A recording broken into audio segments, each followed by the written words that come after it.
Hello, I'm the Registrar of Neurosurgery. Are you the Registrar of Rehabilitation Medicine? Yes. I have a patient with a spinal cord injury who will need rehabilitation. We have operated on the patient's spine. Can you transfer this patient to your floor now? Can you tell me more about the patient? We have operated on the patient's spine. He has a spinal cord injury. Can you tell me more? Yes. The patient is a 91-year-old male who has a spinal cord injury at the C4 level and is in need of rehabilitation. The patient is doing quite well. Can you transfer the patient to your rehabilitation floor? Was the patient able to walk before coming into the hospital? No. The patient has not walked in 11 years. This is why we operated on the patient's spine. Will you be transferring him to your rehabilitation floor? Is the patient medically stable? Yes, the patient is doing quite well other than his need for your rehabilitation services.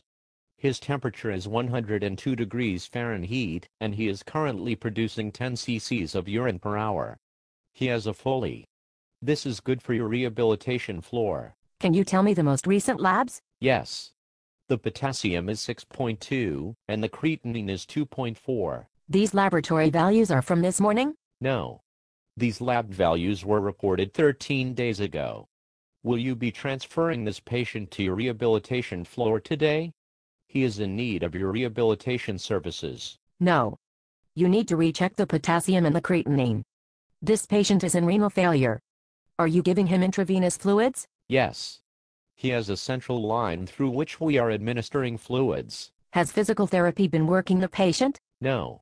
They have refused to see the patient until he is extubated. This is why we have called you to perform rehabilitation. He is in need of your rehabilitation services. Will you be transferring him to your rehabilitation floor? The patient is intubated? He is in critical condition. Why didn't you tell me about this? I did. The patient has a spinal cord injury and is in need of your rehabilitation services. No, you idiot. Why didn't you tell me about the respiratory failure? This patient is not fit for rehabilitation. He needs to be in the ICU. The patient is currently in the ICU. This is why he needs your rehabilitation services. Should I transfer the patient from the ICU to your rehabilitation floor now? No. He needs a critical care doctor. You need to check new laboratory values and you need to determine the cause of his elevated temperature and his renal failure. This patient is going to die. You are being obstructive to the rehabilitation of my patient. I will call the Senior Registrar of Neurosurgery and I will notify him of your obstructive behavior. We will then transfer the patient to your rehabilitation floor so he can be rehabilitated. Awesome.